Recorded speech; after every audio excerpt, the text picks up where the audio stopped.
It is my pleasure today to welcome you to this, what I hope will be a very exciting conversation and exchange around the importance of addressing actually global food systems risk management, in particular in the context of building a resilient food future. We are doing this obviously in the context of the incredible summit that's been organized by the Committee for World Food Security. And we're doing this with FOLU and the great partnership that we've had with the FOLU partners as Club of Rome. My role in this as the co-president of the Club of Rome is to introduce some of the key conversations that we've already had and why we believe that this event is so absolutely fundamental. We're convened here today at the side event to really explore how we can build off the existing global governance mechanisms and frameworks that we actually have, which monitor and manage food systems risks. But we also very much want to bring in, at least from a Club of Rome perspective, thinking through 50 years of the limits to growth, a better understanding of why is it that our food system in many cases is collapsing today, and what type of mechanisms do we need to put in place in order to complement what we've already seen. This is really responding also to what all of us have seen in terms of the compound effects from climate, from COVID, and now obviously from the Ukrainian invasion. We know that the Ukrainian invasion has sent food prices to record highs, and it's given a rise to hunger and food access crises. And these seismic shocks are shaking our food system, exposing its inefficiencies and vulnerabilities, and the need truly for risk management approaches at this time that match the complexity of current and future challenges. These multiple shocks and stresses were already addressed at the UN Food Systems Summit 1 year ago, when actually, as a member of the different working groups, we very much addressed the issues of resilience. Resilience is one of the key words of the 21st century, and understanding those feedback loops and seismic nexus points in order to optimize our food systems for people, planet, and prosperity is truly growing as a fundamental importance at this time. We also know that we have some unholy dependencies, and that these dependencies are what are creating some of the issues that we're seeing with regard to the Ukrainian invasion. And also the dependency that we continue to have on natural resources and the impacts that we're seeing on biodiversity loss of our food system, as well as obviously climate impacts. So policymakers today need to navigate the complexity so that their decision-making process are no more cumbersome than necessary.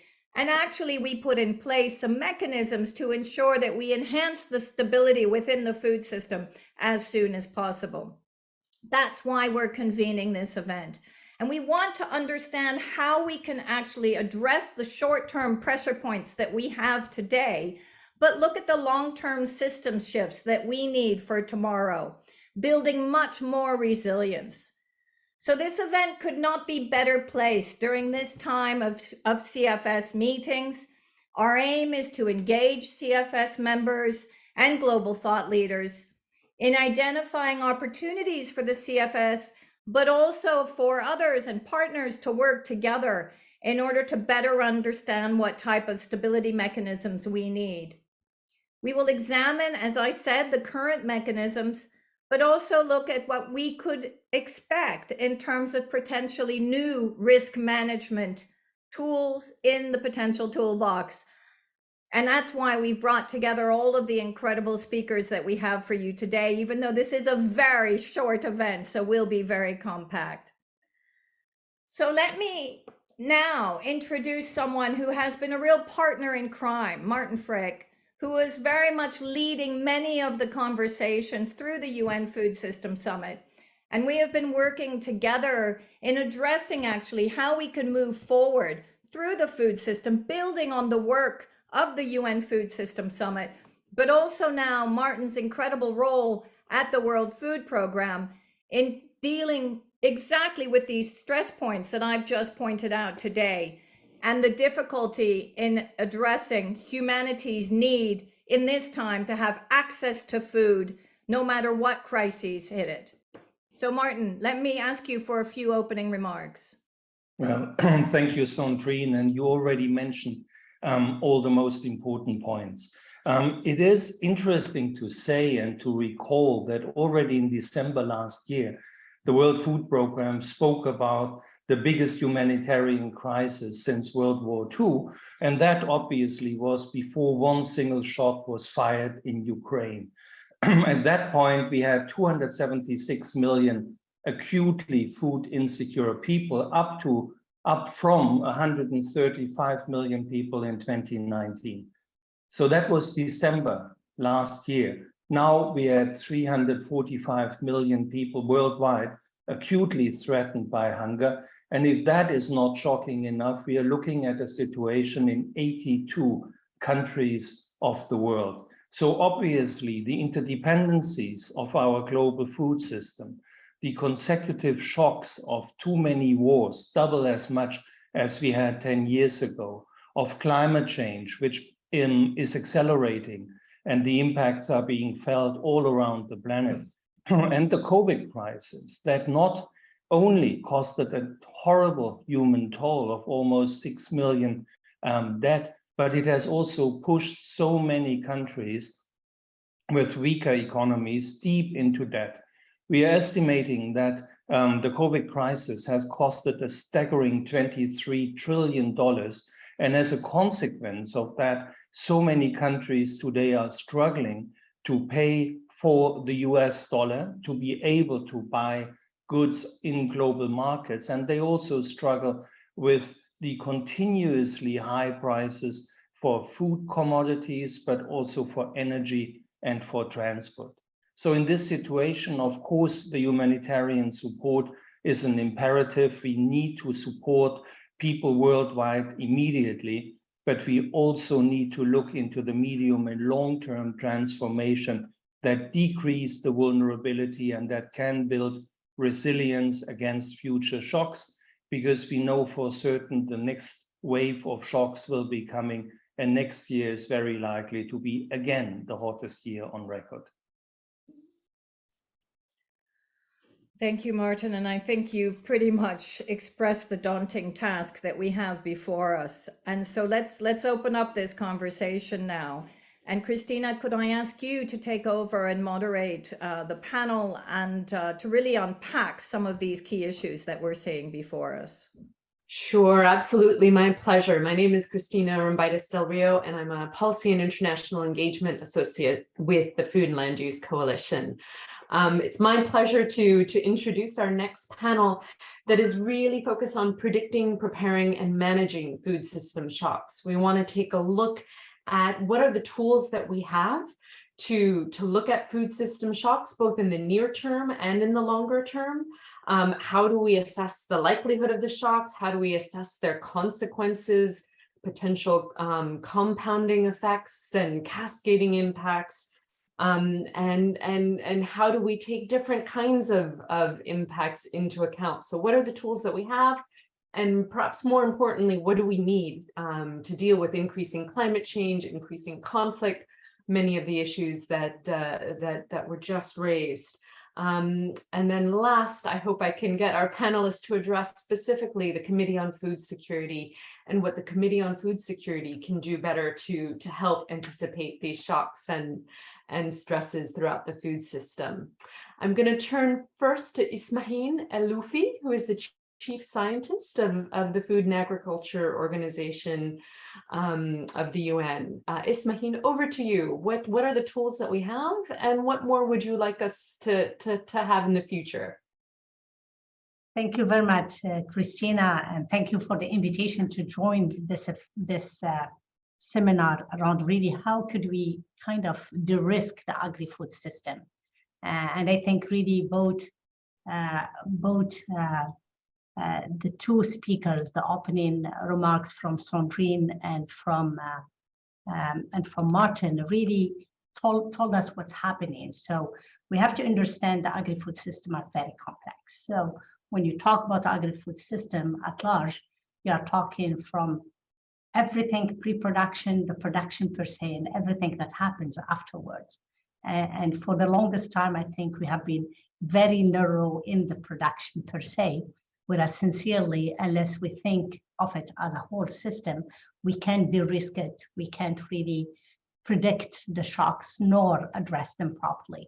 So definitely they already have painted the situation and shows how the fact that because it's very complex, it is very much impacted by everything. So it's impacted by climate change, it's impacted by the growing population, it's impacted by inequalities, it's impacted by pandemics like COVID-19 and wars like the war in Ukraine. All of this really make the situation even worse.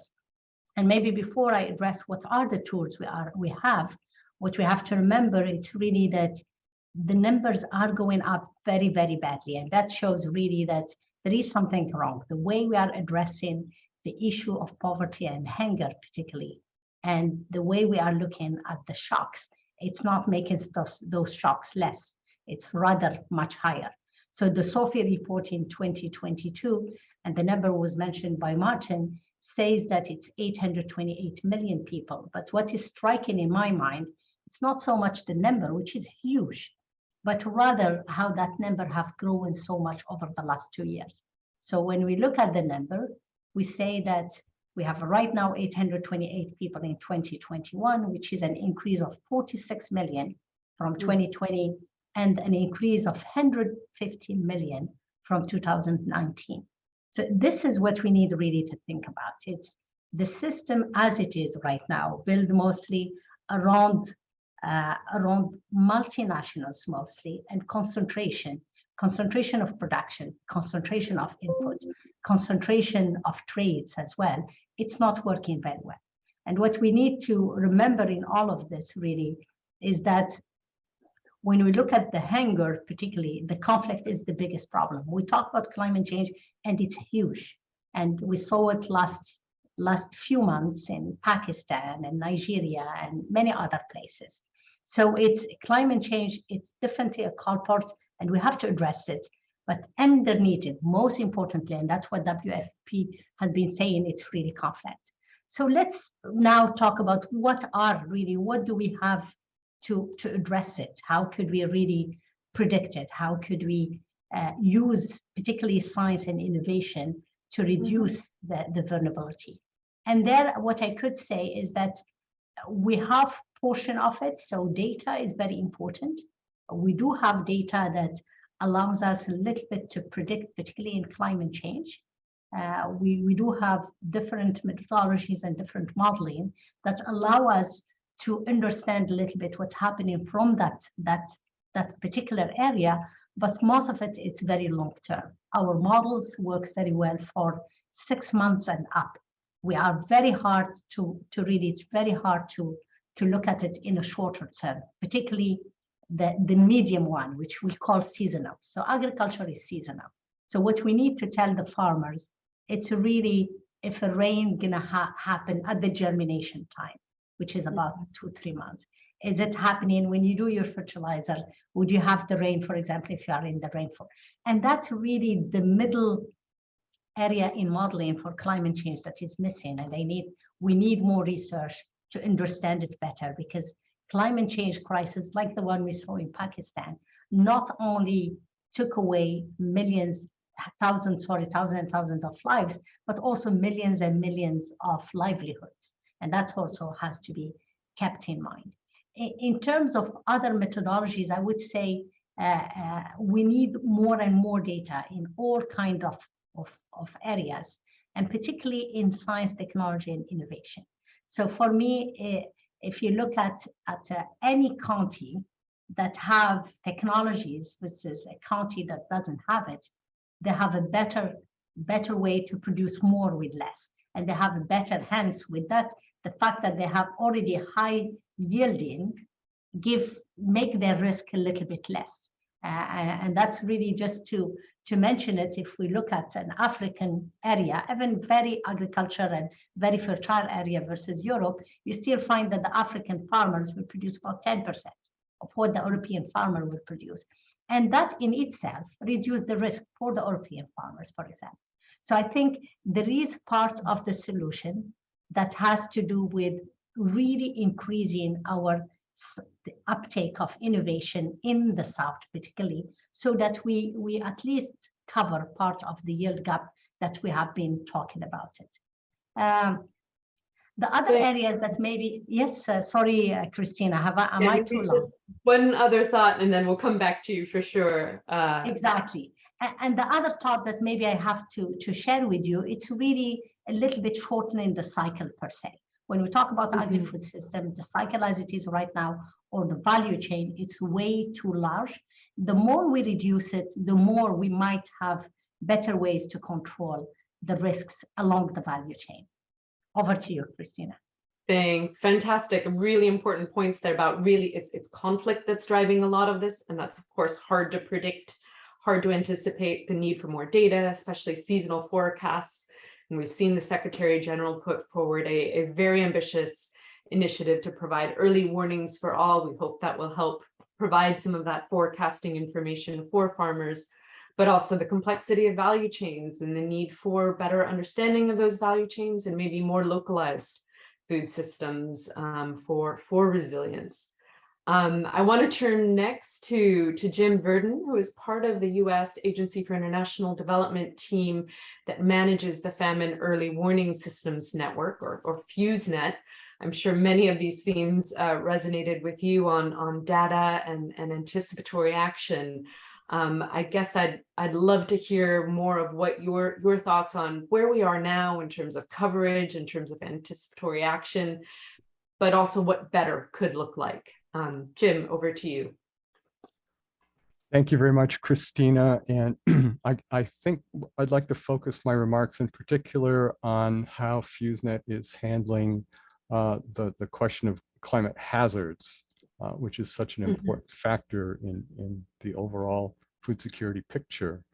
FUSENet, as many of you know, is a decision support activity of the Bureau for Humanitarian Assistance of USAID. The idea being that the need for emergency food assistance in the world is much, much greater than the resources that we have available. And therefore, it's important to have globally comparable assessments of acute food insecurity around the world so that those limited resources can be allocated as effectively as possible to get the best possible outcome. It's in that context that FUSENet keeps its finger on the pulse of the global climate system, because climate extremes can have quite adverse impacts on the vulnerable livelihoods in the countries where we do our work, particularly drought and its impacts on agricultural and pastoralist livelihoods. As it happens in those countries, very often we see that the ground station networks for monitoring climate are sparse in their reporting, both in space and in time. And so we compensate for that with reliance on satellite imagery, as well as different kinds of land surface models that fill in the gaps for us, telling us about variability and anomalies in soil moisture and other key variables like that. This helps us keep abreast of current conditions. Looking ahead, we are very heavy users of seasonal forecast models, in particular multi-model ensembles that are updated monthly by major centers in Europe, North America, and sponsored in, there's one particularly good one from the WMO that we use regularly. But in addition to these standard tools, we invest in increasing predictability in regions where there's special need. So we've completed research that helps us better understand not only how El Nino, La Nina impact Southern Africa, but also the subtropical Indian Ocean dipole, which is a significant factor there. In East Africa— Climate factor. Just explaining what it is for folks. I'm sorry. Okay. In East Africa, where there's a really significant sensitivity to climate variations, such as La Nina and El Nino. Our research has shown how global warming, and in particular warming of the Western Pacific, has really exacerbated the La Nina drought impacts in that part of the world. And leveraging that, we've been able to foresee the recent string of droughts 1 to 5 months in advance, which has been very helpful in constructing scenarios of food insecurity that can then guide the allocation of emergency food security resources. We also see global warming, just generally speaking, in terms of more punishing droughts. The higher temperatures desiccate vegetation more readily, and they're much more punishing to people and animals. But probably the biggest thing that we're focusing on now is what we've seen in the literature in terms of increased probability of synchronous crop shortfalls or crop failures around the world with a changing climate. And to that end, we're investing in taking advantage of new outlooks, new forecasting from the US Weather Service that projects the state of El Nino, La Nina 24 months into the future. And from that, we're able to construct scenarios of patterns of crop shortfalls around the world, which we intend to then share and communicate with the global community by way of the crop monitor publications each month of the Group on Earth observations. And in that way, we hope that these outlooks for synchronous crop failure might reach those in a position to do something about it. Humanitarian organizations, grain traders, insurance companies, and others all around the world. So maybe with that short synopsis, I'll pause there. Yeah, thank you, Jim. Really important to hear about the synchronous failures and our improving ability to forecast those and understand those with greater anticipation and foresight, because those are the ones that often do cause catastrophic and cascading sorts of impacts. I want to turn quickly to Tim Benton, who is the research director on emerging risks, a director on energy, environment, and resources program at Chatham House. You've worked on these issues for many, many years. Would love to hear your thoughts again on what are the tools that we have, what's getting better, and what do we really need to be thinking about to manage these risks in the future. Thank you, Christina. I broadly want to make 4 points. So taking a slightly different view, not a different view, but a complementary view, broadly, food security is about markets working. And it's not just about availability. I mean, that's particularly acute in humanitarian situations, but it's also about price. And for many people in the world, what we can see is that food insecurity is increasing without it being a kind of famine situation. And certainly in the UK, it's quite shocking how much food poverty there is. So markets functioning really matters. And we've had a string of food crises, 2007-8, 2010-11, 2019-20 with COVID, 2022 with a range of things, including the war.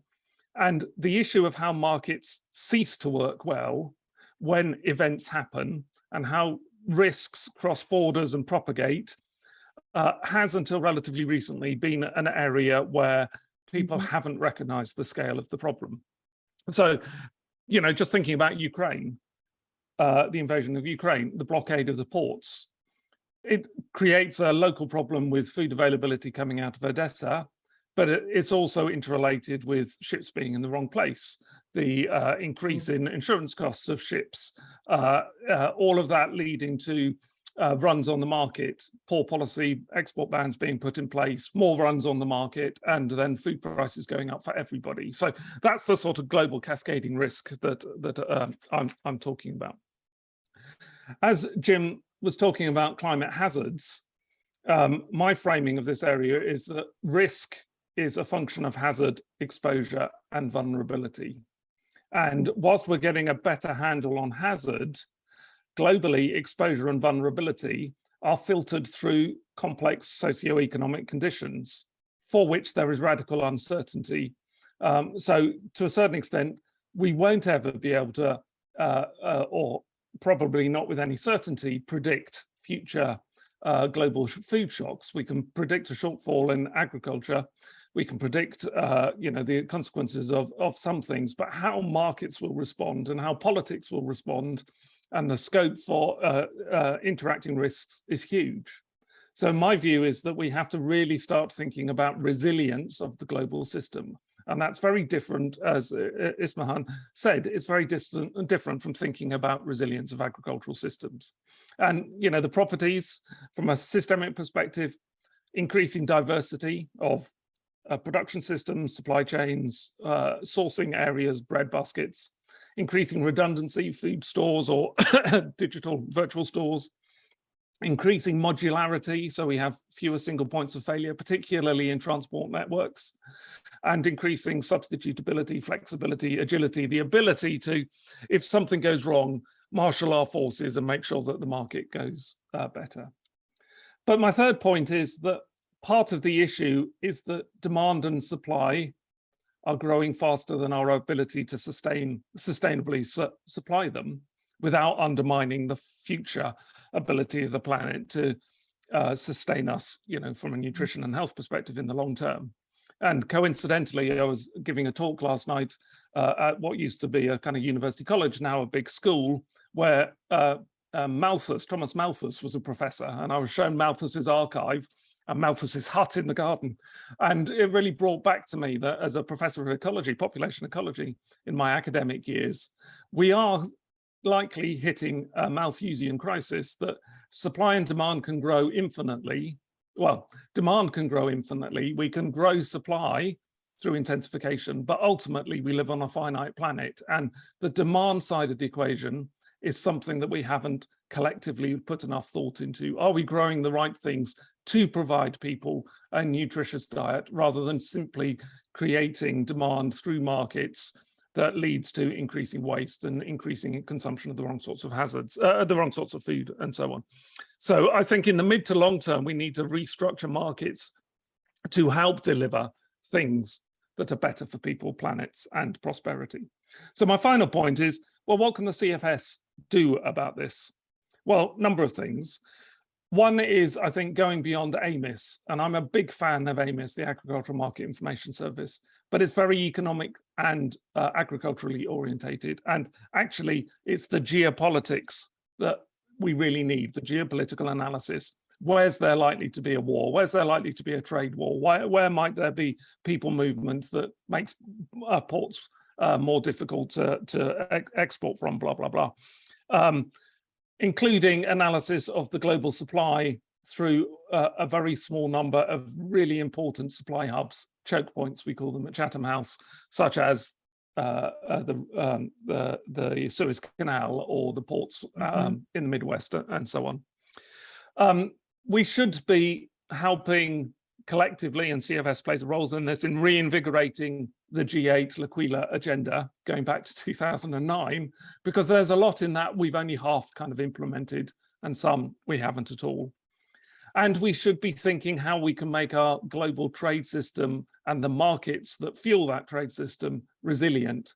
And that doesn't mean efficient, that means resilient in the sense of we are going to face increasing shocks. We are going to have to deal with compounding effects. These shocks are going to cascade globally around trading systems.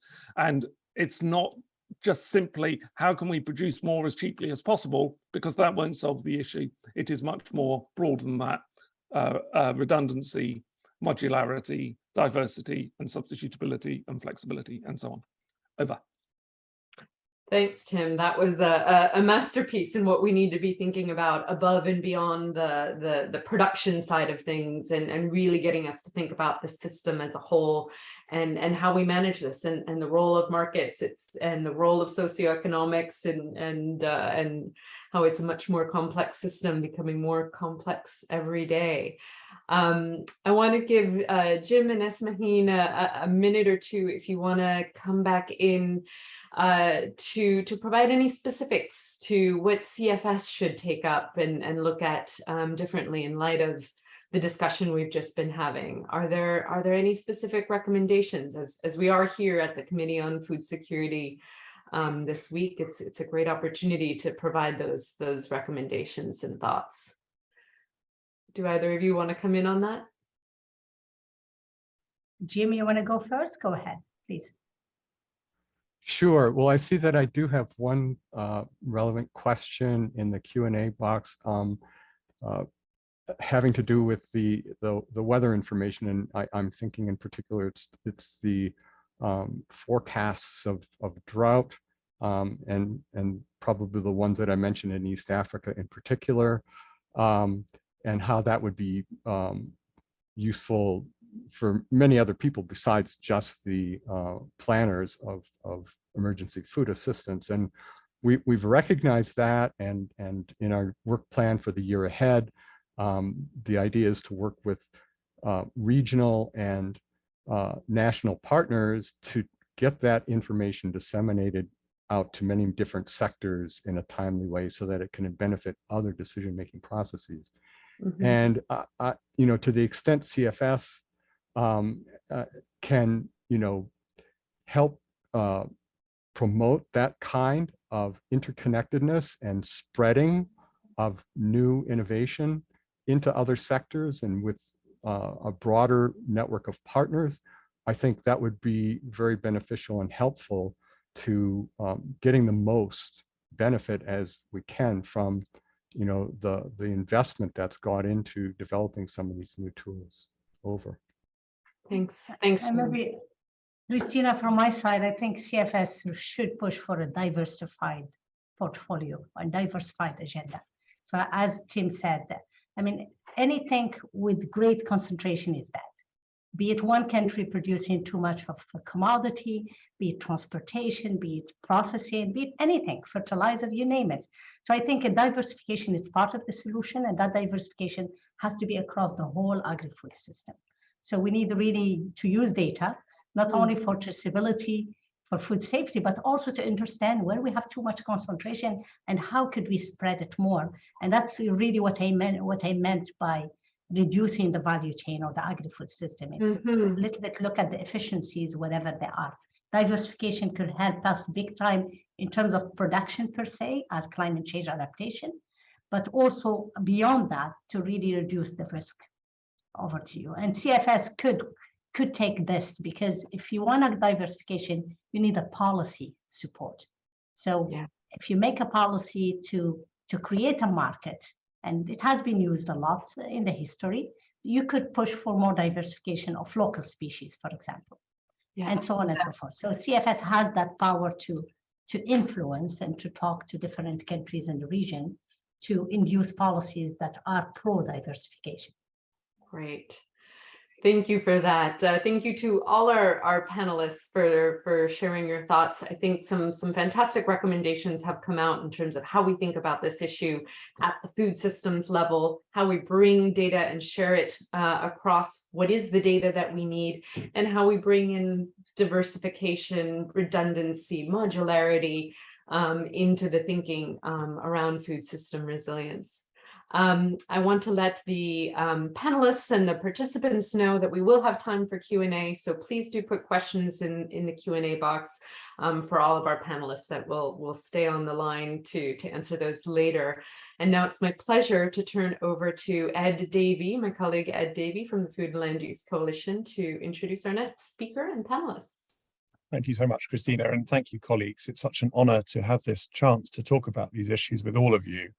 And we're particularly honoured to invite Dr. David Nabarro to address us now for a few minutes. David wears many hats. He's an ambassador of the Food and Land Use Coalition, but critically, he's co-lead on food of the UN Secretary General's Global Crisis Response Group. David, you've been at CFS all week, and we all want to hear from you and seek your wisdom on these issues and how you see the way forward here. Thank you, David. Thank you. First of all, I've changed over my device, so I want to check, Ed, that I am audible. Yes, you are, David, yeah. Okay, so it's cool to be here, to be at this event organised jointly by the Club of Rome and the Food and Land Use Coalition, with some super important people present. And I've enjoyed hearing the commentary from Martin Frick and then from the panelists. I'd like to greet Isman El-Wafi, the Chief Scientist at FAO. I've just been very much in FAO and the World Food Programme headquarters during the last 3 days. As Ed Davies said, I am co-lead of the food work stream of the United Nations Secretary General's Global Crisis Response Group. And I'm spelling it out and not using acronyms, because the first thing I would like to do is to explain a bit about what was in the Secretary General's mind when he created this group and how it has now been working for 7 months. Secondly, I want to share with you the current thinking within the group about the challenges to be faced in food systems everywhere and how those are linked to other challenges that we are experiencing. And then I want to try to look forward and to take account of some of the things that I heard, particularly in the long debate in the Committee on Food Security on Monday, but also in some sessions that I had with the different mechanisms of that committee, particularly the private sector mechanism and the civil society and indigenous peoples mechanism. Please, if I've got my clock and I'm going to stick as much as I can to time because we're a bit late, but if I do go on in a way that's not helpful, or if you feel that I'm just not connecting with people in the way in which I speak, could you, any of you, Ed, Sandrine, or Christina, just do appropriate hand gestures? I will see and I will change tack. I want to take you back to the Food Systems Summit that took place just over a year ago, virtually. And I want to remind us all what's been coming through in the conversation, but I think it's so important that we have it strongly as something that we all accept. And that is that really there were signs of real instability in food systems everywhere during 2021. And they were primarily due to the incredibly destructive impact of the measures being used to contain COVID. And primarily, those were restrictions on movement and in some cases a form of lockdown, together with the accelerating uneven weather patterns and in some cases absolute failures of precipitation that have really just affected so many people so badly during 2020 and 2021 and into 2022. And then added to that mix of COVID containment and accelerating bad weather is the challenge of just more and more conflicts taking place. Now, conflict is normal. I mean, human groups often are in conflict with each other and have to resolve differences. But the challenge here has been that this is the use of violence, and in particular, the kind of destructive violence that disturbs how societies work, that has just been increasing in frequency and has added to disruption. And then there's been locusts that have come along, and there have been a large number of major political unstable episodes with countries not having governments for many months and so on, leading to a situation where, as a result of multiple overlapping shocks, we have witnessed in many different countries changes, not just in food systems, but in many other systems. Shocks on the one hand leading to systems changes. I tend to refer to them as systems disturbances because they have made systems function in ways that are just different from how they've tended to function before. Now, the United Nations has said right from the beginning that these are not systems disturbances that are confined to any one sector or indeed to any one SDG. They are systems disturbances associated with climate change, goal 13, associated with ill health, goal 3, and associated with conflict, goal 16. And they have really played through in ways that have been associated with energy interruptions, with food system changes, and with challenges in finance systems as well. And so when the UN Secretary General decided that with the war in Ukraine compounding the shocks that were affecting the world, he needed to initiate some action to try to reduce the impact of these shocks. He decided that he would work on food, energy, and finance together. And that's the group that he set up in March this year, the Secretary General's Global Crisis Response Group on Food, Energy, and Finance. It's in 3 layers. The first layer is the work being done technically by different work streams. There's a work stream on food, which involves Maximo Ferrero of FAO, Inga Anderson of UN Environment Programme, and myself as the co-leads. There's a similar work stream on energy, led by Rachel Kite, Damilola Ogunbiyi, and Hulong Lao from UNDP. And there's a work stream on finance, and the person who's really at the center of that is the leader of the UNCTAD group, which is Rebecca Greenspan, former Vice President of Costa Rica. Above this set of technical people is a 32 organization, cross-UN, cross-Bretton Woods institutions steering committee led by the Deputy Secretary General. And then at the apex of this structure, and this is important, is a political champions group led by the UN Secretary General and consisting of the Prime Ministers of Barbados and Bangladesh and Denmark, the Chancellor of Germany, and the Presidents of Indonesia and Senegal. And the reason why that champions group exists is that right from the start, the UN Secretary General said that he was really concerned about the potential for the multiplicity of crises caused by overlapping shocks to affect particularly poor people from low-income countries, and he asked our group to focus on the challenges that they're facing. So the methodology that we've used is to divide countries up and to identify those that are most exposed to the impacts of these different shocks, where the food, energy, and finance systems are likely to be particularly disturbed. And secondly, we've been asked to look at the people within countries who are vulnerable and to try to understand what their vulnerabilities are.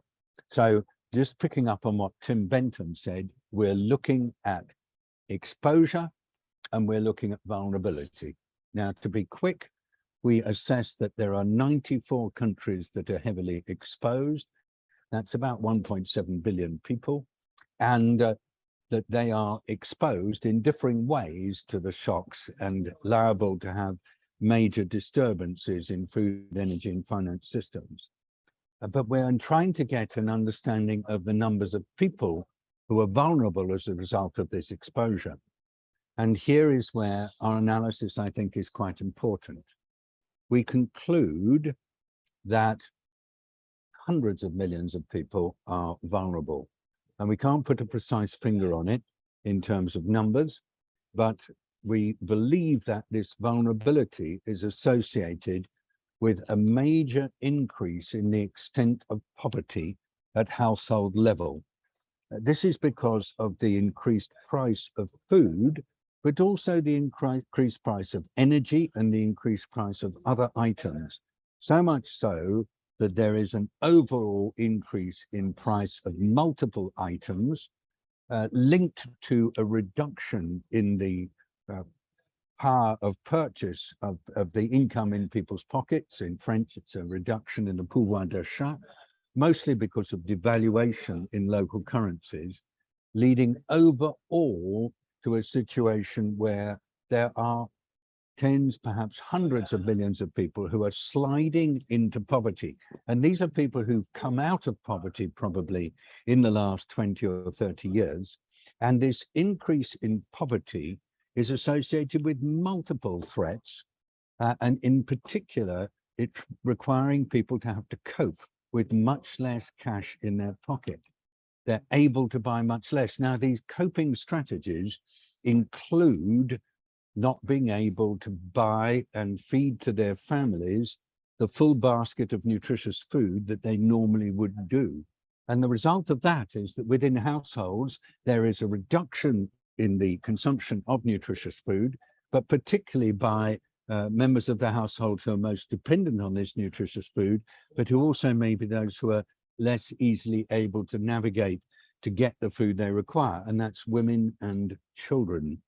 And so there is absolutely no doubt in our minds that there is an increase in the risk of malnutrition of the order of hundreds of millions of people throughout our world, that is most pronounced in low-income countries, but it's present also among poor people in middle-income countries and among the food poor, perhaps 15 to 20% in many high-income countries as well. We call it a cost of living crisis.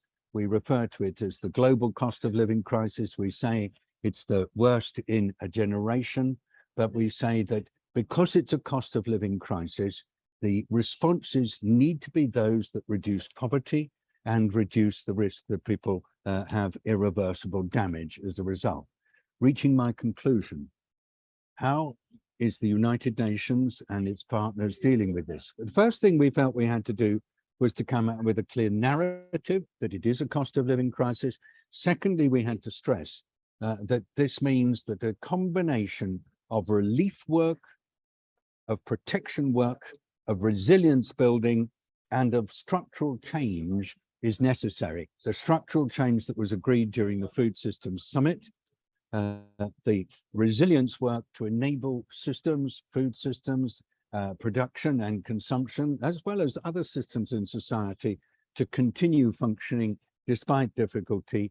The protection work is to protect people who are sliding into greater poverty, particularly poor people who are consumers, but also poor producers of food and of other items.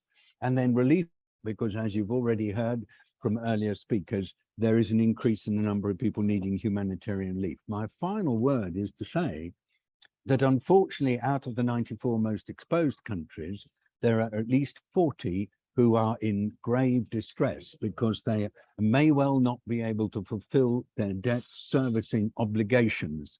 They are being discussed at the moment in the October meetings of the World Bank and the IMF. And the big question facing the directors of the IMF is, are we going to find ways to enable the 40 plus poor countries that are in debt and a difficulty with dealing with their debt obligations, and the 50 or so other countries that are highly exposed to crisis conditions, are we going to enable them to have more cash in their current accounts to be able to provide the protection that is necessary for their people, and indeed to pay for higher import bills? And the jury is still out. The case for more resources is overwhelming, but the challenge is that many of the richer nations who are directors of the IMF are saying, hang on a bit, we cannot put more cash into the current accounts of poor countries. This will contribute to global inflation. And right now, the big concern of many rich nations is inflation. So there's a toss-up, inflation versus alleviation and prevention of hardship and perhaps widespread civil unrest. And right now, our Global Crisis Response Group, armed with the evidence from our 3 briefs armed with the information that's coming through from country teams and studies there, is working hard to try to influence the global discourse, because obviously the thing that we are asking for is more cash for poor countries and some kind of restructuring of debt, so that there are fewer countries that are going to be in danger of default. Thank you very much indeed for the chance to say these words. Thank you, David. And if I may, a very brief follow-up question for you. But David, you're a very distinguished international diplomat. You're working with the Secretary General. You've got the 6 heads of state that you describe involved in your work here. Does the world need a kind of food system stability mechanism beyond what we have that would bring heads of state around the table? Yeah, well, I mean, the world needs a large number of mechanisms to respond to early warning and deal with this kind of crisis that we've got now, but is likely to be a pattern of future crises, as previous speakers have said. But I was at the big debate, a high-level debate at the Committee on Food Security on Monday, and it was impossible then for the members to reach agreement. They tried again yesterday morning, they didn't succeed. They're trying again now, and I just don't know. I know that the chair is looking for a text that might come through okay, but quite honestly, we're not at the moment in a situation where delegations from countries in different sides of the political spectrum are ready to agree. So even if there was a clear sign and agreement, for example, in this group that a stability board or similar mechanism is needed, right now the political context is not right. And our global crisis response group is super focused on operating within current political realities. So I'll say, yes, there is a strong case for global mechanisms, but unfortunately, no, in my judgment, based on what I've seen this week, what I saw in the UN General Assembly in September, and what I've seen in other things, it's unlikely to happen. We are getting some progress, Ed, on trying to get grain out of Ukraine. There's a lovely agreement that's been reached, and also in trying to facilitate fertilizer and food exports from Russia, so that we can hopefully see reductions in fertilizer prices and reduce the risk of an availability issue next year. At the moment, we've got an access issue. But, you know, that would be an obvious indication for a stability board. But right now, the political context is super poor for this kind of thing. I'm sorry to say that, and I hope I'm not offending anybody. Thank you, David. No offense taken, and a sober judgment. And David, thank you so much for your remarks. Colleagues, we've got 2 more expert witnesses in our discussion, and then we're going to pass it back to Sandrine to close. With apologies in advance if we don't manage a detailed Q&A session, but we are going to endeavour, all of us, to respond to all of your questions in the chat. But our next guest is Arianna Giuliodori. Arianna, you're in Rome too. You're the president of the Secretary General, rather, of the World Farmers Organization. What do you think should happen here, and what's the perspective of the world's farmers on these issues? Thank you. Thank you very much, Ed. And thank you for the opportunity to join this conversation, which is vital for each and every farmer producer on the planet. I will try to share with you the perspective of those who produce food. And actually, I'd love to start by reminding all of us that farmers are belonging to the people in the food systems, and that unfortunately, too many of them belong to those who are 828 million that Martin Frick was reminding us about at the beginning, those people that are food insecure. That's the paradox of those who produce food who are also suffering food insecurity. And that's one of the biggest paradoxes that we are trying to solve somehow. That this happens when we forget that farmers must be considered first and foremost as economic actors in the food systems. And as such, they must be included in co-designing the right solutions to face both the short-term shocks and crises and the long-term resilient solutions that we need.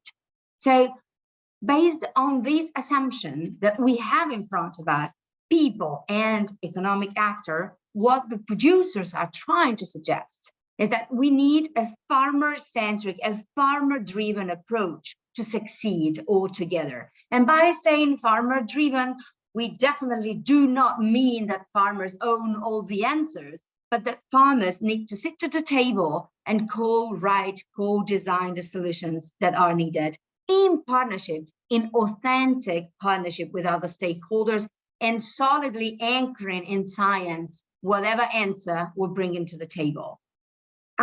So for sure, investments are needed to design a conducive policy environment to make this happen, which is not the case in too many countries that are now suffering, where farmers are not drivers of change, are not solutions providers, but are mostly target of someone else's decisions, or when they are lucky, they are beneficiaries of the help that someone is kindly providing. That's not what we need to succeed here. Actually, the combination of multiple crises and those overlapping shocks that Dr. Navarro reminded us right now is putting enormous pressure on the shoulders of those who produce food.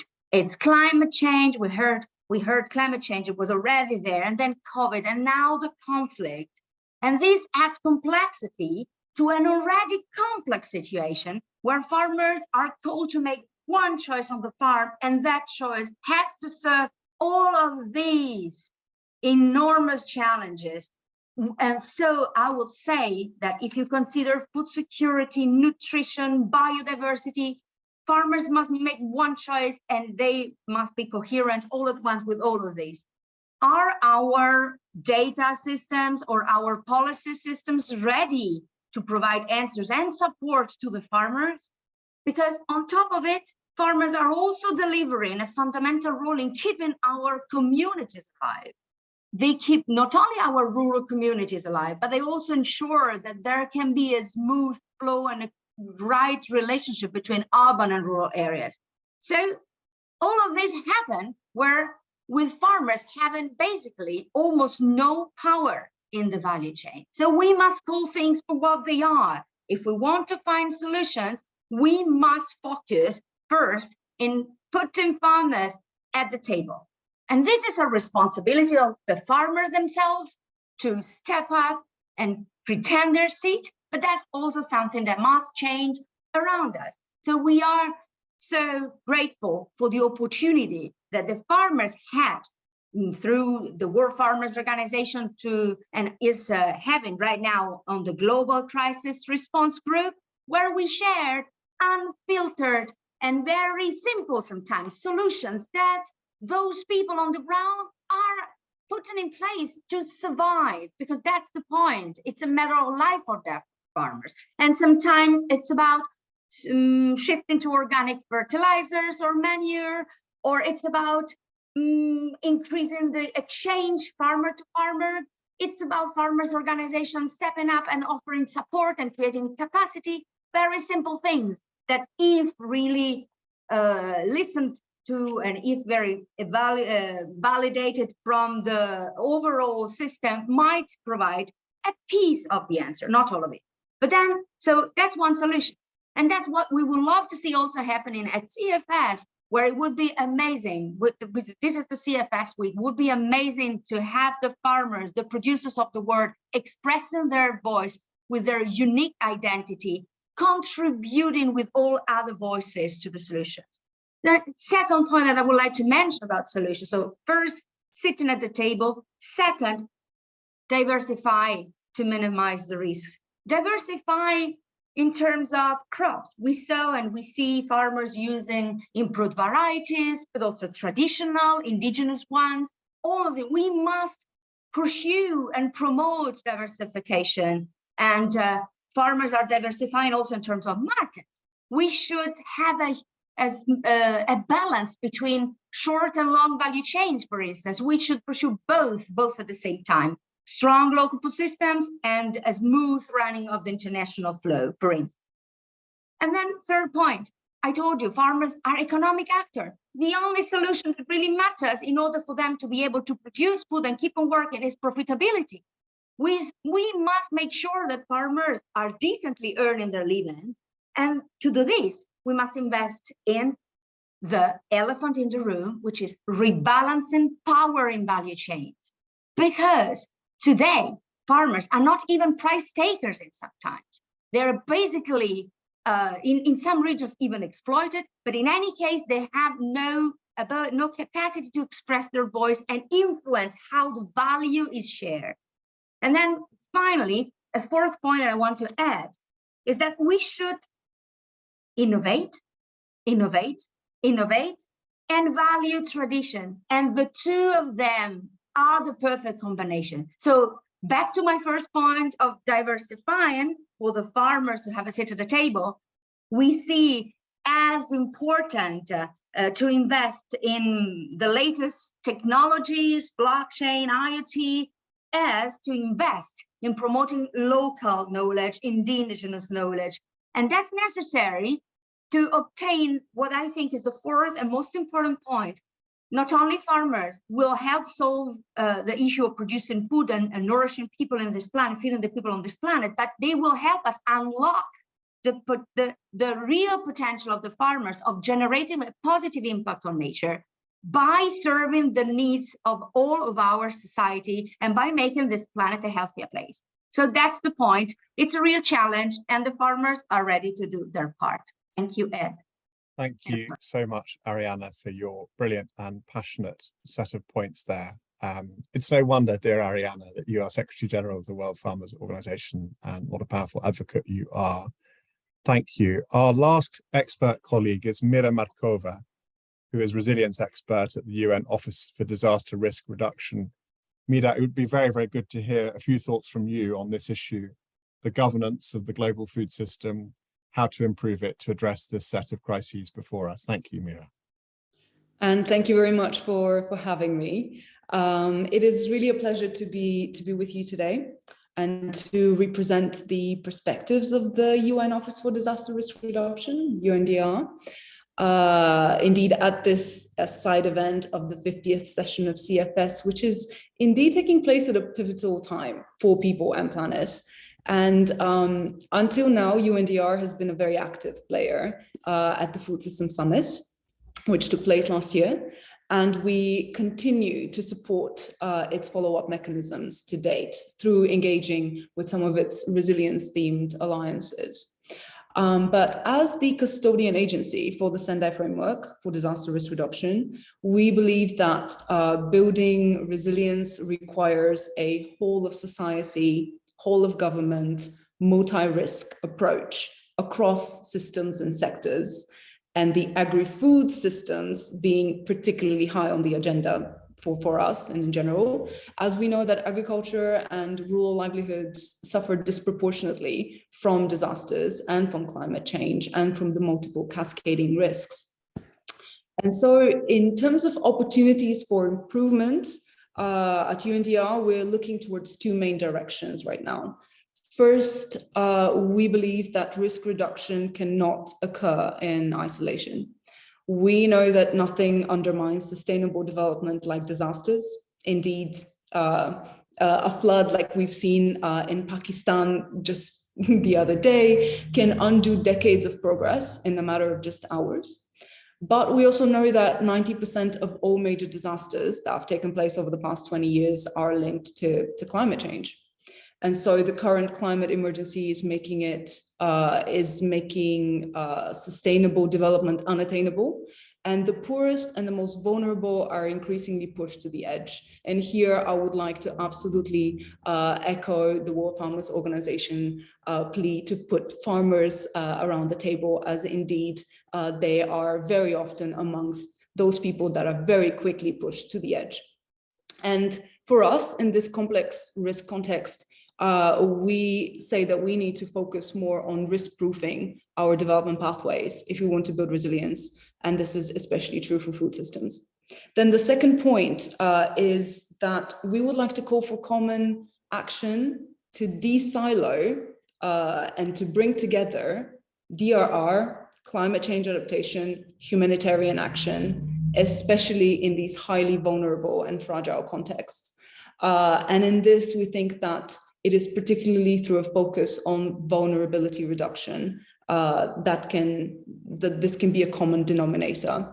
and can a focus on vulnerability can be central for understanding the common ground between development on one hand, climate change adaptation on the other, DRR, humanitarian action, that are currently really working in a very siloed manner. In practice, we believe that would mean identifying the most vulnerable, giving them a voice, giving them agency, and ensuring action to move them back from the edge. And in attempt to consolidate these thinkings, these two main directions into action, UNDRR, together with partners, together with WMO and 13 other agencies, UN and others, we have established the Center of Excellence for Climate and Disaster Resilience. And so this center will tackle exactly these issues. So trying to bring actors from the various DRR, climate, humanitarian architectures together. It would aim to provide the evidence-based for improved policy and improved technical support to decision makers. We're mainly targeting LDCs and SIDS, so the most vulnerable, the most fragile context, and to help decision makers better manage risk across different systems in different sectors, including agriculture and the agri-food sector. And finally, UNDRR is also developing and is already applying a comprehensive climate and disaster risk management approach. This aims to enhance the capacity of governments for anticipatory action, multi-sectoral planning in both DRR and climate change adaptation on these both fronts. And through the Food System Summit follow-up architecture, we're hoping to also apply this approach to food systems to strengthen planning for resilience. We are in early stages of this, but we're hoping to get various partners on board. And because our challenges are interconnected, we believe that so should be our common action. I will stop here, but thank you very much for the attention. Thank you, Mira. Thank you for those very important reflections, really well taken and appreciated. Colleagues, we're going to close in a moment with Sandrine, and I will just offer one reflection before passing it back to her. I think we've heard from everyone on today's call just how serious the situation is at present, starkly from all of you, including from David in his role. And we've come back repeatedly to the notion that the current crises before us are of such an order of magnitude that the world needs to respond at a time of great difficulty in the multilateral system, as David and others have referenced. When we at the Food and Land Use Coalition, together with the Club of Rome and others, started to come together around this issue a year or so ago, we set ourselves the hypothesis, and Scarlett Benson, who's on this call, actually came up with this idea, that the world perhaps needed a food system stability board. In 2008, 2009, at the time of the global financial crisis, that was how the world responded, and it worked. It worked in part because heads of state and ministers of finance were so seized by the global financial crisis for understandable reasons that they put in place a structure that was effectively commensurate with the scale of the financial crisis. And since that time, there has not been a repeat of this crisis. We may be heading into those waters again, but we have some kind of structure to address it. In the food system, notwithstanding the CFS, which is remarkable and important, notwithstanding AMIS, notwithstanding the work, David, that you lead with the Secretary General, one could argue there is no equivalent mechanism that is at that level.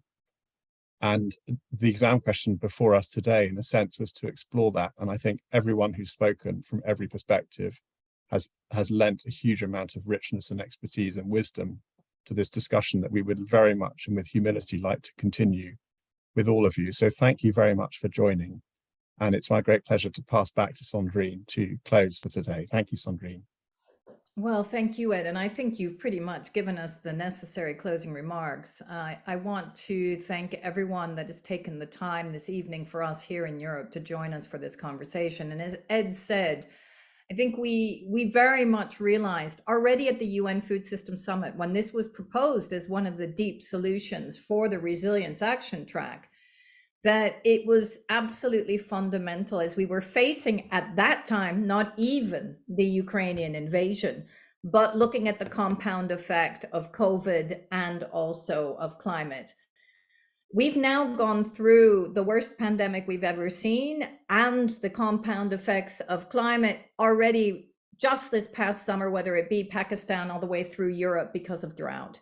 And then that as well has been aggravated by the Ukrainian invasion. And the multiple interdependencies that we've seen in terms of food, energy, and also minerals, and what that has done, whether it be fertilizers or whether it be the way in which we use energy for our crops.